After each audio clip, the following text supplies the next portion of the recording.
Hi friends, I'm Anjaneyulu. మీరు చూస్తున్నారు Telugu tech zone by Anji channel. మరి ఇవాల్టి వీడియోలో మైక్రోసాఫ్ట్ వర్డ్లో మనం ఏదైనా సరే వర్క్ చేసిన దాన్ని వర్డ్ నుంచి డైరెక్ట్గా పీడిఎఫ్లోకి కన్వర్ట్ చేయాలంటే ఎటువంటి సాఫ్ట్వేర్ లేకుండా అది ఎలాగనేది చూద్దాం. ఇప్పుడు ముందుగా మీరు ఏదైనా కొంత టెక్స్ట్ని అయితే యాడ్ చేసుకోవచ్చు, సింబల్స్ కావచ్చు, బుల్లెట్స్, ఎవ్రీథింగ్. ఇంకా అదే మాదిరిగా నేను ఇంకొక ఇమేజ్ని కూడా ఇన్సర్ట్ చేస్తున్నా జస్ట్ మీకు చూపించడానికి, రైట్? ఓకే, సో నెక్స్ట్ ఇంకా కొన్ని షేప్స్, అంటే మీరు డిఫరెంట్ ఏదైనా ప్రాజెక్ట్స్ వర్క్ చేస్తుంటారు. ఓకే, సో అలాంటప్పుడు మనము ఈ టెక్స్ట్ని ఖచ్చితంగా పీడిఎఫ్లో కన్వర్ట్ చేయాలంటే చాలామంది సాఫ్ట్వేర్స్ కోసం వెతుకుతుంటారు.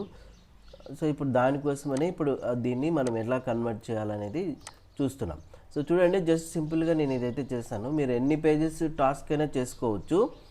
ఇప్పుడు మీరు డైరెక్ట్గా ఫైల్లోకి వెళ్ళి ఏం చేయాలంటే సేవ్ యాజ్ అన్ ఆప్షన్ ఉంది చూడండి ఇక్కడ. సో దీని మీద క్లిక్ చేయండి.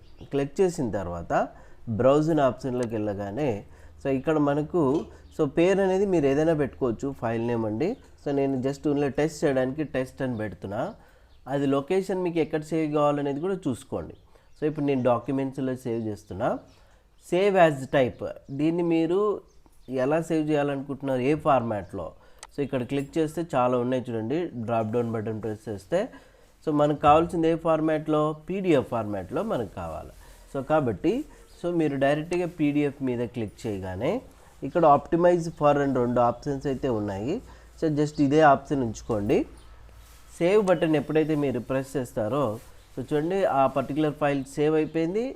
ఆటోమేటిక్గా మనకు పీడిఎఫ్లో కన్వర్ట్ అయిపోయింది. ఇప్పుడు మినిమైజ్ చేశాను. ఎక్కడుంది ఇది? డాక్యుమెంట్స్లో ఉంది కదా, టెస్ట్ అనే పేరుతో ఉంది. ఇక్కడ ఉంది టెస్ట్. ఎక్కడ సేవ్ చేసినామబ్బా? ఇక్కడ చూడండి. దీని మీద డబుల్ క్లిక్ ఎప్పుడైతే చేస్తామో డైరెక్ట్గా మనం చేసినటువంటి టాస్క్ అనేది చూడండి ఓపెన్ అయిపోయింది, రైట్? అలాగా ఎంఎస్ వర్డ్ నుంచి మనం పీడిఎఫ్లోకి కన్వర్ట్ చేసుకోవచ్చు. బట్ 2016 నుంచి ఆ ఫెసిలిటీ ఉంది. ఓకే, 2007లో ఆ ఫెసిలిటీ లేదు, ఎందుకంటే ఇది 2007 వెర్షన్. సేవాజ్లోకి వెళ్తే మనకు పీడిఎఫ్లోకి కన్వర్ట్ చేసుకునే ఫెసిలిటీ లేదు ఇక్కడ. ఓకేనండి. మీకు ఈ వీడియో నచ్చినట్లయితే తప్పకుండా లైక్ చేసి, షేర్ చేసి, కామెంట్స్ ఇచ్చి, ఇంతవరకు మా ఛానల్ని ఎవరైతే సబ్స్క్రైబ్ చేయలేదో సబ్స్క్రైబ్ చేసుకొని బెల్ ఐకాన్ యాక్టివేట్ చేసుకోండి తప్పకుండా. Thank you.